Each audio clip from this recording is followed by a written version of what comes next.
Hello to my dear students. I hope you are fine. Now in this video we discuss about syllabus, math syllabus.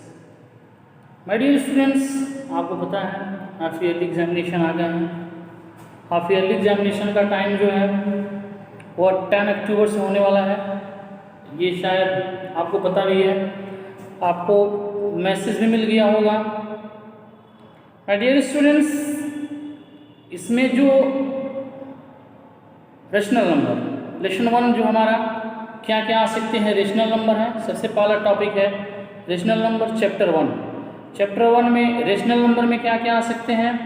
तो rational number में आ सकते हैं properties of rational number, properties of rational number, comparison of two rational number, यानी कौन सा greater है कौन सा लेस है, इस तरह से क्वेश्चन आ सकते हैं. फिर representation of rational number on the number line, number line पे किसी रेशनल नंबर को कैसे रिप्रेजेंट करना है ये आ सकता है. Addition, subtraction, multiplication, division of the rational number, और जो है सम न्यूमेरिकल बेस्ड क्वेश्चन होगा.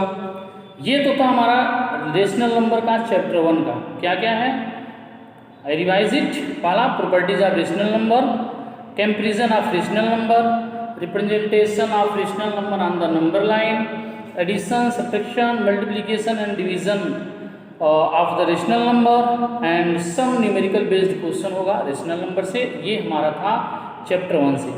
Now comes to chapter 2, exponent and power shape, law of exponent on this formula, some basic questions. जो exponent and power के जितने भी फार्मूले हैं A/B, आपको याद होगा मैंने कुछ फार्मूले लिखवाए थे, उस फार्मूले पे क्वेश्चन होगा.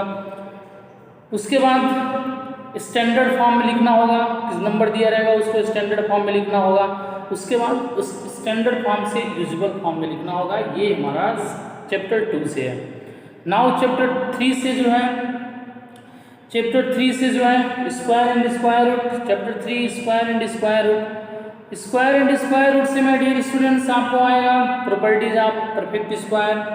परफेक्ट स्क्वायर हो उसके क्या क्या प्रॉपर्टीज हैं, कौन कौन सा डिजिट रहेगा तो परफेक्ट स्क्वायर होगा, कौन कौन सा डिजिट वंस डिजिट में कौन कौन सा डिजिट रहेगा तो परफेक्ट स्क्वायर नहीं होगा. उसके बाद उसमें एक डायगोनल मेथड था, to find the square by long division method. Diagonal method से स्क्वायर रूट फाइंड करने के लिए आएगा. To find the square by long division method से फाइंड करने के लिए आएगा. To find the square root by column method से फाइंड करने के लिए आएगा.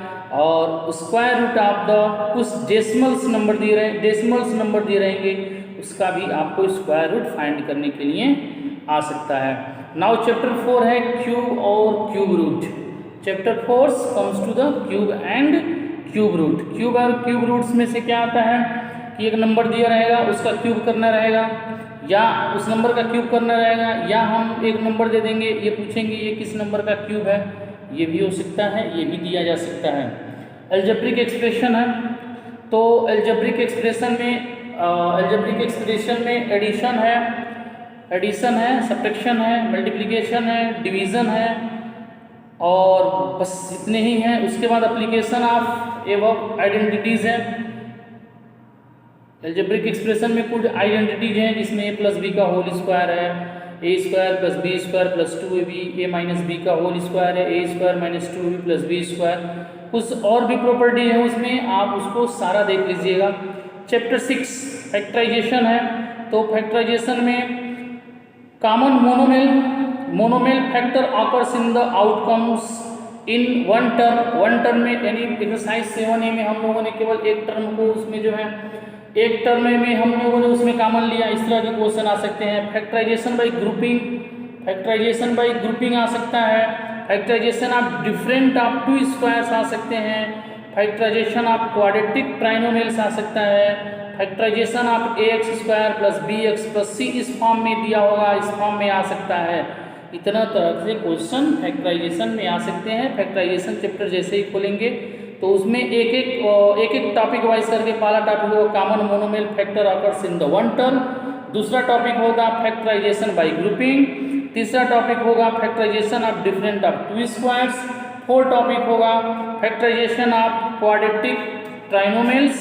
और पांचवा जो टॉपिक होगा factorization ax square bx plus सी।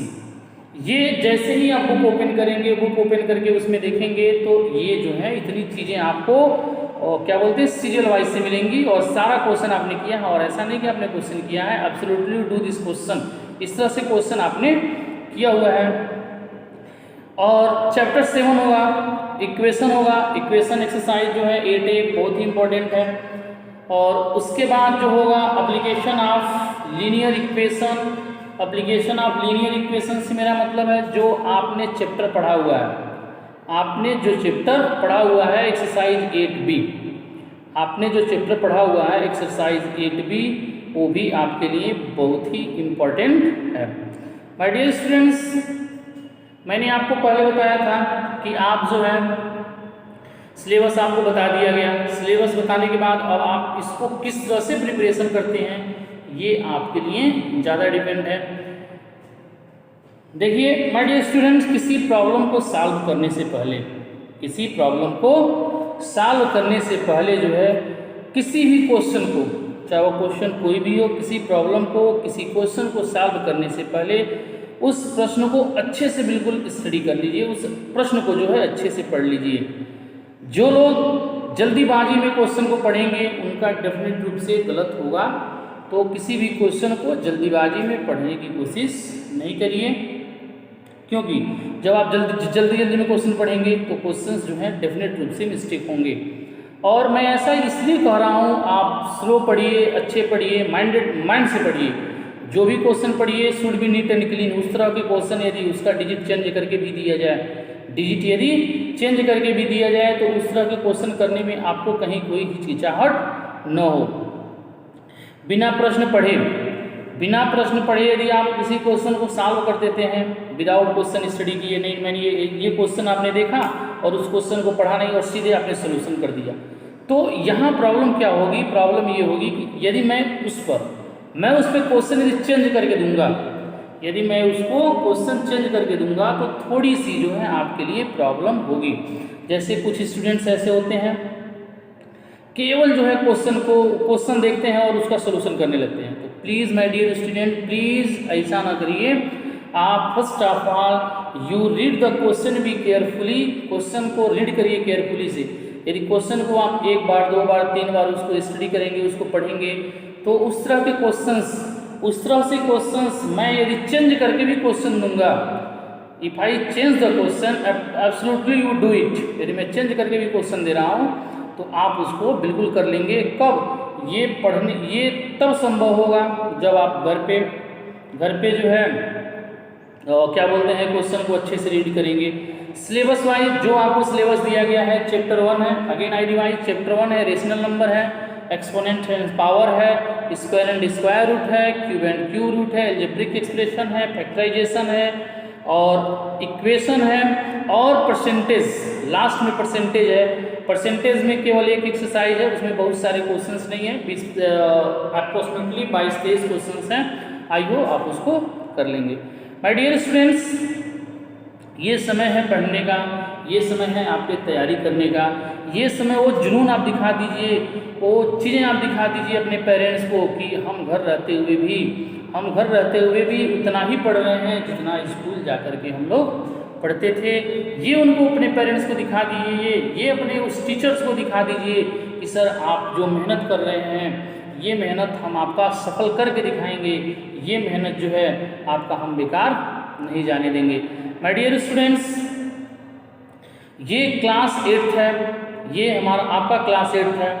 अगले बार आप स्टैंडर्ड 9th में जाने वाले हैं, तो आपको भी पता है स्टैंडर्ड 9th जो है वो सीनियरिटी स्टूडेंट्स हो जाते हैं। और सीनियरिटी का मतलब होता है बहुत सारी चीज़ों का जिम्मेदारी आपके ऊपर आ जाना। वो चीज़ें जो आप 6, 7, 8 में पढ़ते हैं वो चीज़ें फिर दोबारा आती हैं, तो टीचर्स तो ज़रूर पढ़ाएंगे, लेकिन उस चीज़ का एक्सप्लेसन जिस तरह से आपको 6, 7, 8 यानी 6, 7, 8 में पढ़ना चाहिए उस तरह का एक्सप्लेसन कोई भी टीचर नहीं करेगा। क्यों? क्योंकि उनको ये पता है कि ये जो हमारे अच्छे स्टूडेंट्स हैं वो क्लास 6, 7, 8 से पढ़ते हुए ही स्टैंडर्ड ये 9th में आए हैं। तो जो है आप जो है क्लास 8 की पढ़ाई को बिल्कुल सीरियस लीजिए, क्योंकि स्टैंडर्ड 9th में आप जैसे ही जाएंगे आपके पास कोई सुधरने का टाइम नहीं होगा। आपको सिर्फ आपके ऊपर बहुत सारी जिम्मेदारियां होंगी, किस तरह से पढ़ना है, कैसे पढ़ना है, कितना पढ़ना है। ये चीज़ें क्लास 8 में पढ़े थे, ये चीज़ें क्लास 7 में पढ़े थे, तो इस तरह से बहुत सारी चीज़ें आती हैं। माय डियर स्टूडेंट्स, प्लीज़ आप जो है पढ़ाई को सीरियस लीजिए और पढ़ाई को करिए, क्योंकि जब तक आप पढ़ेंगे नहीं, फिर आपका जो बेस, ये जो बेस है 8th, ये बेस यदि आपका कमज़ोर हो जाएगा तो फिर आप भी कहीं ना कहीं कमज़ोर हो जाएंगे। माय डियर स्टूडेंट्स, ये टाइम जो है, ये आपके इस समय टाइम ऐसा है, ये आपके और आपके मन के बीच एक लड़ाई हो रही है। ये जो है टाइम इस तरह से चल रहा है, इसमें आपके, लिसन में केयरफुली, आपके और आपके मन के बीच जो है एक जंग छिड़ा हुआ है कि आपका एक मन कहेगा नहीं यार, खाओ, सो, मोबाइल चलाओ और वगैरह वगैरह बहुत सारी चीज़ें माइंड में आती रहती हैं। लेकिन यदि आप अपने मन पे कंट्रोल पा लिए, नहीं मुझे ऐसा नहीं करना है, मुझे पढ़ना है, मुझे जो है सर हैं जो पढ़ा रहे हैं इतनी मेहनत से, जो हमारे पेरेंट्स हैं वो भी हम पे इतना ट्रस्ट करके जो है पढ़ा रहे हैं, तो इस चीज़ को जो है आप जब एक बार सीरियस सोचेंगे तो लगेगा आपको यार हमको तो पढ़ना ही चाहिए। जब एक बार आपका मन पढ़ाई में लग गया, तो फिर तो मज़ा आ जाता है, क्योंकि उस काम को करने में बहुत ही अच्छा लगता है जिसमें हमारा मन लगता हो। ठीक है, सब लोग आपके पीछे दौड़ रहे हैं, हम भी आपको बार बार फोर्स कर रहे हैं कि पढ़िए, मम्मी भी आपको फोर्स कर रही हैं कि आप पढ़िए, पापा भी फोर्स कर रहे हैं पढ़िए, every person will be forced you. क्योंकि आपको पढ़िए, वो ऐसा क्यों कह रहे हैं? क्योंकि वो जानते हैं कि पढ़ाई आपकी फ्यूचर है, और हम भी जानते हैं कि आप जो है इस देश के फ्यूचर हैं, इसलिए मैं बार बार हम लोग आपको फोर्स कर रहे हैं, पढ़िए। जब तक आप पढ़ेंगे नहीं तब तक आपको नॉलेज नहीं होगा। एक अच्छे भारतीय नागरिक बनिए पढ़ करके, बन करके पढ़िए। आपके पास पड़ोस, अगल बगल 2-4 गांव में लोग जाने, या इस जहाँ रहते हैं वहाँ से 10 किलोमीटर के रेंज में लोग जाने कि हाँ ये लड़का वहाँ पढ़ता है और इतना नंबर पाया था, या इतना पढ़ता है, या इतना ब्रिलियंट है। इस तरह से आपकी पढ़ाई होनी चाहिए। हमेशा आपके और आपके मन में लड़ाई हो रही है, तो आप कोशिश करिए कि आप ही जीतें, आपका मन बिल्कुल नहीं जीते। मन तो करेगा कि खा करके सो जाना, मन तो ये करेगा कि आज नहीं पढ़ेंगे, कल से पढ़ेंगे। प्लीज़ कल वाला सिस्टम तो बिल्कुल निकालिए, आज नहीं और अभी से करना है। कल से नहीं करना है, आज से सब लोग ये प्रण करिए। वीडियोस देखने के बाद पढ़ाई को कब करना है? जैसे ही वीडियोस देखे अभी से करना है। आप ये भूल जाइए कब से करना है, कल से करना है, परसों से करना है, नरसों, नहीं, बिल्कुल नहीं। अभी से करना है माय डियर स्टूडेंट्स, अभी से करना है। जब जागो तभी सवेरा, ये कहावत आपने सुना होगा, जब जागो तभी सवेरा। अभी आपने टाइम वेस्ट बहुत कर लिया, टाइम को अब यूजलेस मत होने दीजिए, टाइम को अब यूज में लाइए। तो जितने भी हैं आपके पेरेंट्स हैं, हम हैं, सब लोग आपके पीछे लगे हुए हैं कि पढ़िए। वजह हर चीज़ का एक टाइम होता है। आज आप मेरे स्टूडेंट्स हैं, मैं आपको बिल्कुल कहूँगा, क्योंकि ये मेरा फ़र्ज़ है आपको कहना कि पढ़िए, अच्छे से पढ़िए, कोई प्रॉब्लम हो तो पूछिए, वगैरह वगैरह बहुत सारी चीज़ें हैं जो मैं आपसे कहूँगा। कितनी चीज़ों को मैं शेयर करूँ, लेकिन यही आप हमसे 5 साल 10 साल बाद आप मिलेंगे, तो फिर मैं वहाँ ये चीज़ें नहीं कर सकता ना कि आप पढ़िए या आप क्या कर रहे हैं। मैं वहाँ सिर्फ आपका हालचाल बहुत करूँगा, तो मैं आपका हालचाल पूछ सकता हूँ कि आप कैसे हैं और क्या कर रहे हैं। माय डियर स्टूडेंट, हर चीज़ का एक समय होता है, उस समय के रहते हुए जो है आप सारी चीज़ों को कर लीजिए। मुझे उम्मीद है कि आप पढ़ करके एक अच्छे भारतीय नागरिक बनेंगे, और अच्छे भारतीय नागरिक होने के साथ साथ आपके प्रति जो आपके पेरेंट्स का एक विश्वास है, आपने एक दृढ़ संकल्प लिया हुआ है कि मुझे पापा मम्मी या अगल बगल जो आपके लोग जानने वाले हैं, आपने उनको सर्वोपरि मान करके एक क्या बोलते हैं उसको, आपने प्रण लिया हुआ है कि मुझे ज़िंदगी में, मुझे अपने जीवन में कुछ ना कुछ करना है। सारी चीज़ों को, सारे लोग आपके पीछे पड़े हैं, आप भी जानते हैं कि हम पढ़ेंगे तो अच्छे होंगे, एवरीवन नो कि आप पढ़ेंगे तो अच्छे होंगे। ये जानते हुए भी आप आखिर क्यों नहीं पढ़ रहे हैं, आखिर वजह क्या है? वजह माय डियर स्टूडेंट्स कुछ ऐसी होती हैं, कुछ ऐसी वजह होती हैं जो बेवजह होती हैं, कुछ ऐसी वजह होती हैं जो बेवजह होती हैं। जैसे क्लास में कुछ स्टूडेंट्स ऐसे होते हैं जो टीचर्स तो पढ़ा बिल्कुल रहे होंगे लेकिन क्लास में बात करते हैं, जो क्लास में बात करते हैं क्यों, और 10 दिन बाद उनसे पूछो तो सर मुझे समझ में नहीं आया। तो प्लीज़ अगर जो इस तरह से अभी भी आपके दिमाग में कुछ चल रहा होगा, इस तरह से अभी भी कुछ आपके दिमाग में चल रहा है, समझ में नहीं आ रहा है, फिर ऑनलाइन क्लास है, तो प्लीज़ इस चीज़ को बिल्कुल निगेटिविटी अपने अंदर से निकाल दीजिए। ये ऑनलाइन क्लास नहीं है, ये समझिएगा आपका ये अपना क्लास है। ये जब आप अपने इस तरह से जब चलेंगे कि ये हमारा क्लास है तो आपकी पढ़ाई निश्चित रूप से होगी ही होगी। तो अपने दिमाग से इस तरह से निगेटिविटी आप निकाल दीजिए, इस तरह की निगेटिविटी जो है आप निकाल दीजिए कि ये ऑनलाइन क्लास है, ऑनलाइन क्लास में पढ़ाई नहीं हो रही है। हम लोग अपनी पूरी कोशिश कर रहे हैं, हम लोग अपनी पूरी कोशिश कर रहे हैं कि कहीं आपका 1 साल कहीं बर्बाद तो न चला जाए, क्योंकि हम लोग समझ रहे हैं माय डियर स्टूडेंट्स, शायद आप नहीं समझ रहे हैं लेकिन एक टीचर होने के नाते और आपके पेरेंट्स, एक मम्मी और पापा होने के नाते आपके पेरेंट्स भी इस चीज़ को समझ रहे हैं कि पढ़ाई की कीमत कितनी होती है और एक समय की कीमत कितनी होती है। तो पढ़ाई और समय दोनों ही जो है आपके लिए बहुत ही इम्पोर्टेंट है, दोनों को ध्यान में रखते हुए पढ़िए। हमने आपको बताया कि अब हम लोग ज्योमेट्री स्टार्ट करने वाले हैं। तो ज्योमेट्री में पैरेललोग्राम है, टाइप ऑफ पैरेललोग्राम आएगा, टाइप ऑफ पैरेललोग्राम आएगा, और एक बहुत ही इंपॉर्टेंट क्वेश्चन होगा, prove that the sum of angle of a quadrilateral is 360 degree. Now most important, prove that the sum of angle of the quadrilateral is 360 degree. The sum of angle of a quadrilateral 360 degree. उसके बाद सम based question होंगे, और क्या बोलते हैं, parallelogram पे कुछ questions होंगे। पैरेललोग्राम होगा, उसका टाइप होगा। एक और चैप्टर हम लोग पढ़ेंगे क्वाड्रिलेटरल्स। क्वाड्रिलेटरल्स हम लोग उसमें पढ़ेंगे, क्वाड्रिलेटरल है और पैरेललोग्राम है। ज्योमेट्री में हम लोग 2 ही चीज़ पढ़ेंगे, पैरेललोग्राम और क्वाड्रिलेटरल्स।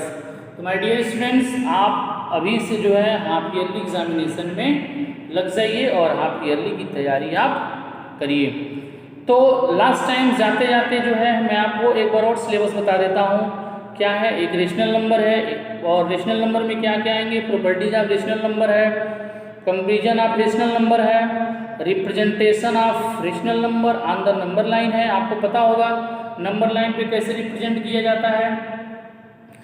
एडिशन होगा, सब्ट्रैक्शन होगा, मल्टीप्लिकेशन होगा और डिवीज़न होगा। और क्या होगा, डिवीज़न होगा।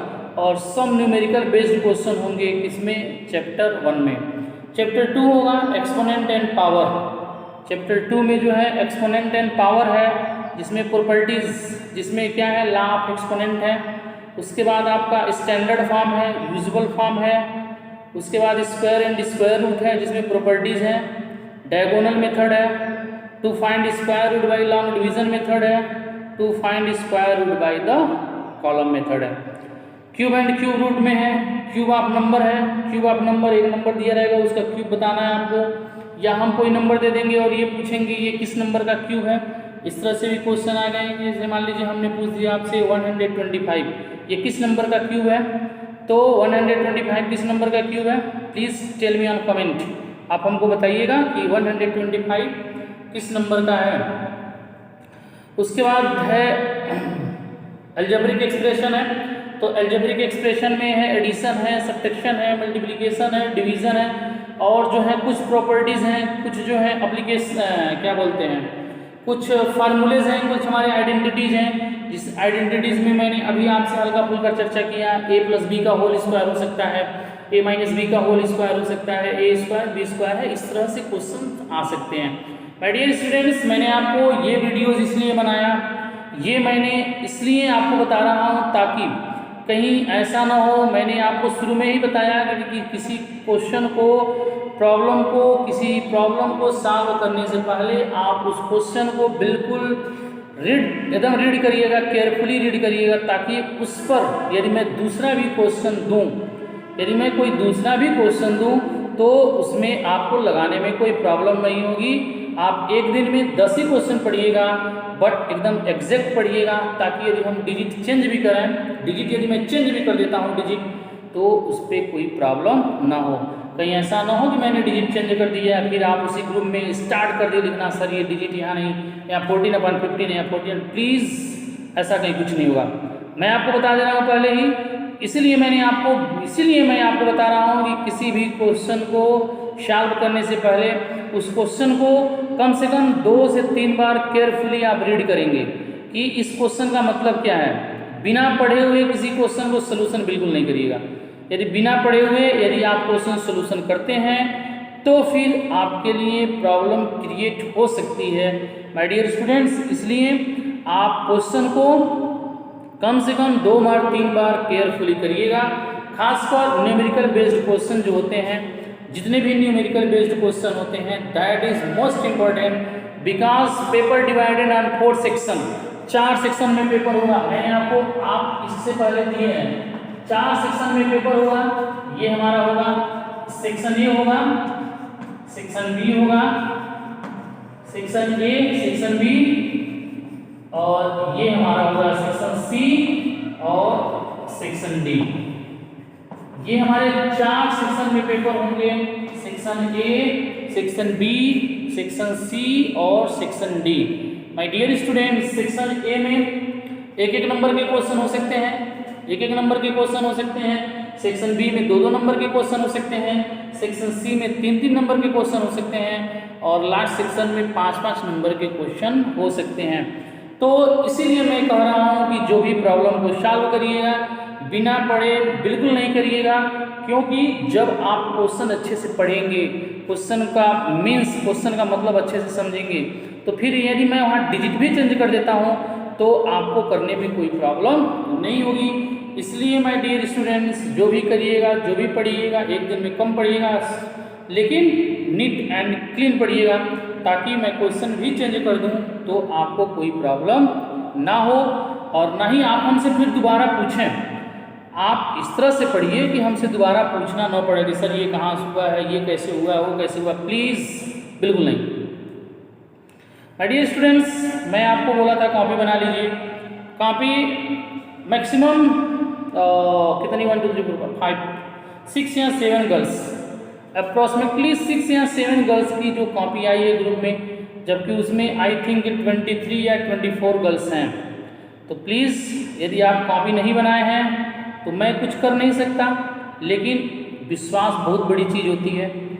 क्योंकि यदि मैं कह रहा हूँ तो मैं एक बहुत बड़े विश्वास के तौर पे कह रहा हूँ कि प्लीज़ जिनकी कॉपी नहीं होगी, जिस दिन आप वीडियोस देखिएगा ठीक उसके अगले दिन जो है सारी कॉपियाँ कंप्लीट करके सेंड कर दीजिएगा।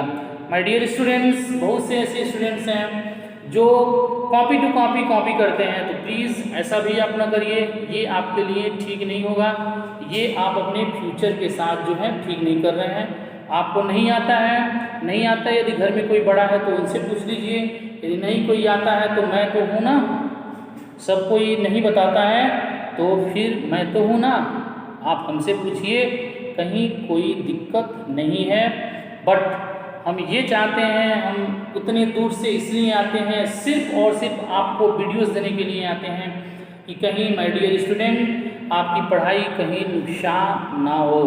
तो प्लीज़ इस तरह ना करिए। कुछ स्टूडेंट्स हैं, कुछ बॉयज़ हैं, कुछ गर्ल्स हैं जो सिर्फ क्या कर देती हैं, क्वेश्चन को गूगल में टाइप करती हैं, फिर उसका रिप्लाई करती हैं, फिर लिख करके फिर सेंड कर देती हैं।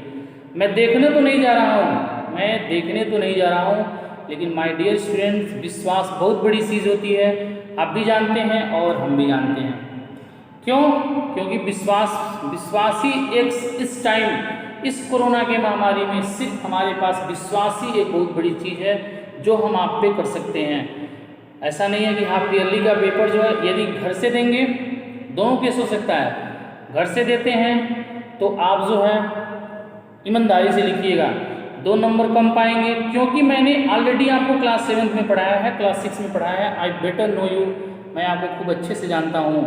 कहीं ऐसा ना हो कि आप सब जो है कॉपी करके और 100 में 100 पा जाएं। मैं ये नहीं कह रहा हूँ कि आप नहीं पा सकते, मैं ऐसा नहीं कह रहा हूँ, बिल्कुल आप में एबिलिटी है, क्यों नहीं है, एबिलिटी है, लेकिन उस एबिलिटी को आप डेवलप करिए, उस एबिलिटी को जो है आप डेवलप करिए, मुझे दिखाइए माय डियर स्टूडेंट्स। और मैं चाहता हूँ कि आपका ईयर ख़राब ना हो, इसलिए जिनका रजिस्ट्रेशन नहीं हुआ है वो लोग जो है अपना रजिस्ट्रेशन जो है करा लें। रजिस्ट्रेशन कराने के बाद आप जो है ग्रुप से ऐड हो जाइए। मैंने आपको इससे पहले वाले वीडियोस में भी कहा था कि जो लोग एक दूसरे से जुड़े हुए हैं, उनके फ्रेंड यदि ग्रुप में नहीं हैं तो आप उनको कह दीजिए कि सिलेबस आगे बढ़ाया जा रहा है, हाफ ईयरली एग्जामिनेशन होने वाली है, सिलेबस से आप उनको ऐड कर दीजिए और उनको ये बताइए कि आधे से अधिक सिलेबस पढ़ा दिया गया है आप कॉपी कंप्लीट कर लिए और एग्जामिनेशन की प्रिपरेशन करिए। खासकर बॉयज़, क्लास 8 बॉयज़, मैं आपसे बिल्कुल खुश नहीं हूँ, क्योंकि आपके रिप्लाईज बहुत ही कम आते हैं और जितनी भी गर्ल्स हैं 5-6 लोगों को छोड़ के बाकी किसी का रिप्लाई नहीं आता है, तो ये ठीक नहीं है। आप यदि आपके दिमाग में होगा हम लोग कभी नहीं मिलेंगे, तो ये आप गलत सोच रहे हैं। मैं आपसे मिलूँगा भी और पूछूंगा भी और आप हमको बताएंगे भी। मैंने आपसे बोला था प्रॉब्लम हो सकती है, मोबाइल की प्रॉब्लम हो सकती है, नेट की प्रॉब्लम हो सकती है, लेकिन ये प्रॉब्लम तब तो माना जाएगा जब आप स्कूल में शेयर करेंगे, सर मेरे पास ये प्रॉब्लम थी, इस वजह से मैं कॉपी सेंड नहीं कर पाई, या फिर मेरे पास ये प्रॉब्लम थी, अरे आप हमसे नहीं बताते, आप स्कूल का नंबर है उस पर फ़ोन करके बता दीजिए कि सर मेरे पास ये प्रॉब्लम है, हमारी कॉपी नहीं कंप्लीट थी और 1-2 दिन में कॉपी कंप्लीट हो जाएगी, फिर ग्रुप में सेंड कर दीजिए। प्लीज़ आप बिल्कुल ऐसा करिए। और टाइम अप होने के बाद प्लीज़ मेरे पर्सनल नंबर पे जो है कोई पिक सेंड ना करिए, ओके। आपको जो क्वेश्चन सेंड करना है, जो क्वेश्चन पूछना है, प्लीज़ वो पूछ सकते हैं, लेकिन आप मेरे पर्सनल नंबर पे देखते हैं कितने लोग होते हैं ग्रुप मैंने सेंड करके मेरे पर्सनल नंबर पे दंदन एक ही बार फैला 60 एसएमएस आता है, 50 एसएमएस आता है, तो आई थिंक मेरी नज़र में तो सही नहीं है। यदि आपकी नज़र में सही है तो ठीक है, कोई दिक्कत नहीं है, लेकिन जो है ग्रुप इसलिए बनाया गया है, ग्रुप में आप डिस्कस करिए, ग्रुप में पढ़िए। माय डियर स्टूडेंट्स, कुछ ऐसी चीज़ें होती हैं जो कभी कभी अपने पेरेंट्स, अपने जो आपको पढ़ा रहे हैं उनसे शेयर करना चाहिए। आप ये बिल्कुल नहीं सोचिए कि इस साल हम नहीं पढ़ेंगे तो अगली बार हम जो है 9th में चले जाएंगे या फिर 8th में ही पढ़ेंगे, दोनों आप सोच रहे हैं। ये हो सकता है ये सोच रहे हो कि 8th में ही रह जाएंगे, या फिर ये सोच रहे हैं कि हम 9th में चले जाएंगे। तो पहली थिंकिंग जो लोग ये सोच रहे हैं कि मैं 8th में पढ़ूंगा, ठीक है, कोई दिक्कत नहीं है, दिक्कत हमको नहीं है, दिक्कत आपको है, क्योंकि आपका 2 साल जो है खराब हो जाएगा। और एक समय की कीमत बहुत जरूरी, समय की कीमत जानना बहुत ज़रूरी होता है। एक पल आपके लिए कितना इम्पोर्टेंस है आप पूछिएगा। आप उन लोगों से एक समय की कीमत पूछिएगा जिनके सामने से कभी ट्रेन गुजर जाती है। आप समय की कीमत उनसे पूछिएगा जो पलक झपकते ही एक्सीडेंट हो जाता है। अब वो लोग क्या बताएंगे समय की कीमत, जो 7 बजे ट्रेन है 5 बजे ही पहुंच जाते, तो क्या बताएंगे समय की कीमत क्या होती है। तो माय डियर स्टूडेंट, समय की कीमत जो है, समय की कीमत अनमोल है जिसका हम मोल नहीं लगा सकते, ठीक है। समय जो है बिल्कुल अनमोल है, उसका हम कीमत नहीं लगा सकते, कितना कीमती है वो हमारे लिए, बहुत कीमती है। तो अगर जो आप ऐसा सोचते हैं कि इस साल हम नहीं पढ़ते हैं, रजिस्ट्रेशन अगले साल कराएंगे, तो ठीक है, आपका सोचना बिल्कुल जायज़ है, क्योंकि हम आपकी सोच को नहीं बदल सकते। हम आपको तो ज़रूर बदल सकते हैं लेकिन आपकी सोच को नहीं बदल सकते। आप अपने पेरेंट्स से ये उनको समझाइए कि पापा हमारा 1 साल बर्बाद हो जाएगा। 1 साल क्यों, 2 साल बर्बाद, ये साल तो जाएगा ही जाएगा। आप अगले साल पिछले साल जो क्लास में पढ़ेंगे उस क्लास में फिर पढ़ेंगे, इसका मतलब 2 साल आपका खराब हो जाएगा। माय डियर स्टूडेंट्स, हाँ ये मैं ज़रूर मान सकता हूँ प्रॉब्लम है, सबके पास प्रॉब्लम है, लेकिन देखिए सफलता प्रॉब्लम से ही मिलती है। जब तक थोड़ी सी प्रॉब्लम होगी नहीं तब तक सफलता जो है वो मिलती नहीं है। तो यस एब्सोल्यूट, मैं इस बात को एक्सेप्ट बिल्कुल करता हूँ कि आपके पास प्रॉब्लम होगी, लेकिन ये भी बात मैं एक्सेप्ट करता हूँ की प्रॉब्लम है तो आप एक दिन सक्सेस होंगे, और सक्सेस होने के बाद आपको अपने पे गर्व होगा, और आपके मम्मी और पापा, आपके पेरेंट्स और जो है, और हमको आपको आप पे खुद पे गर्व होगा कि क्या ये मेरा स्टूडेंट्स है जो कोरोना के काल में भी ये लगातार पढ़ता रह गया। ये आपके ऊपर गर्व हम करेंगे, बिल्कुल करेंगे। तो आप अपने पेरेंट्स को समझाइए कि आप ईयरली एग्जामिनेशन होने वाला है, आप ईयरली एग्जामिनेशन में जो है आप बिल्कुल तैयारी में लग जाइए। जिनका रजिस्ट्रेशन नहीं हुआ है प्लीज़ आप रजिस्ट्रेशन बिल्कुल कर लीजिए। माय डियर स्टूडेंट्स, पढ़ाई की कीमत कितनी है ये आपसे बेहतर कौन जान सकता है? ये आपसे बेहतर कोई नहीं जान सकता है पढ़ाई की कीमत कितनी है, ठीक है? क्योंकि मुझे उम्मीद है कि आप समझदार हो चुके हैं, आप बड़े हो चुके हैं, क्योंकि आप जानते हैं पल पल की कीमत कितनी है और पढ़ाई की कीमत कितनी है। माय डियर स्टूडेंट्स, जाते जाते मैं एक वर्ड आपसे ज़रूर बोलूँगा कि लोग तो ज़रूर मिलेंगे, लोग भी मिलेंगे आपसे और दोस्त भी मिलेंगे। लोग भी मिलेंगे आपसे और दोस्त भी मिलेंगे, लेकिन आते जाते रहेंगे। लोग भी मिलेंगे, दोस्त भी मिलेंगे, ये लोग तो आते जाते रहेंगे, लेकिन समय बार बार नहीं मिलेगा। लेकिन समय जो है वो क्या होगा, बार बार नहीं मिलेगा। शौक भी पूरा होगा, क्या होगा, शौक भी पूरा करो, शौक भी पूरा करो, लेकिन इस कीमत पे नहीं कि तुम बाद में तुमको पछताना पड़े। माय डियर स्टूडेंट्स, लिसन भी अगेन केयरफुली। लोग भी मिलेंगे आपको, दोस्त भी मिलेंगे आपको। लोग भी मिलेंगे और दोस्त भी मिलेंगे। ये लोग आते जाते रहेंगे, लेकिन समय कभी लौट के नहीं आएगा। सारी शौक को पूरा करो, सारे शौक को पूरा करो, लेकिन इस कदर मत करो कि बाद में तुमको क्या करना पड़ेगा, पछताना पड़ेगा, ठीक है? कहीं इस तरह से शौक को बिल्कुल नहीं पूरा करो कि बाद में तुमको पछताना पड़ेगा, ठीक है? बिल्कुल इस तरह से शौक पूरा मत करिए। इस तरह से शौक मेरा पूरे करने का मतलब ये है, कहीं ऐसा ना हो आप मोबाइल ले लीजिए और गेम खेलना स्टार्ट कर दीजिए और मम्मी क्या समझ रही है कि नहीं नहीं बेटा मेरा पढ़ रहा है, या और भी बहुत सारी ऐसी चीज़ें हैं। तो इस तरह से शौक आप बिल्कुल नहीं करिए कि कहीं बाद में आपको पछताना पड़े, ठीक है? हर किसी से नहीं होता है ये काम, हर किसी से नहीं होता है ये काम, ये तुम करके दिखाओ। माय डियर स्टूडेंट्स, पढ़ाई का काम सबसे नहीं होता है, पढ़ाई सबके भाग्य में नहीं होता है, लेकिन ये तुम करके दिखाओ। क्या चीज़? अपने आप को इम्प्रूव करके दिखाओ, पढ़ के दिखाओ, ठीक है? ओके, आप पढ़ के दिखाएंगे सब लोग? जो ये तुम करके दिखाओ जो तुम्हें ये मंजिल दिलाएगा, ठीक है? ये तुम करके दिखाओ कि जो तुम्हें मंजिल दिखाएगा। माय डियर स्टूडेंट्स, मेरे कहने का मतलब ये है कि लोग तो आते जाते रहेंगे, दोस्त भी मिलेंगे, लेकिन समय दोबारा नहीं आएगा। लोग भी मिलेंगे, दोस्त भी मिलेंगे, लेकिन मिलेंगे तो सब, लेकिन समय दोबारा नहीं आएगा। शौक भी पूरा करो, शौक भी पूरा करो। हम ये नहीं कह रहे हैं कि शौक बिल्कुल पूरा नहीं करो, लेकिन इस तरह से आपका शौक नहीं होना चाहिए, इस तरह से आपका शौक नहीं होना चाहिए कि कहीं बाद में आपको पछताना पड़े। हर किसी से नहीं होता है तो तुम करके दिखाओ। माय डियर स्टूडेंट, हर किसी से नहीं होता है तो तुम करके दिखाओ वो काम जो तुम्हें मंजिल दिलाए, वो काम है जो तुम्हें मंजिल दिलाए। माय डियर स्टूडेंट्स, ये थे हमारे सिलेबस, आपके पढ़ाई से रिलेटेड, आपके पढ़ाई के महत्व क्या है, आप में कितने महत्व हैं और आप जो है हमारे लिए कितने महत्व हैं, ये हमने आपको बताया। तो आई होप अब जो है आपका पढ़ाई मन अच्छे से लगेगा।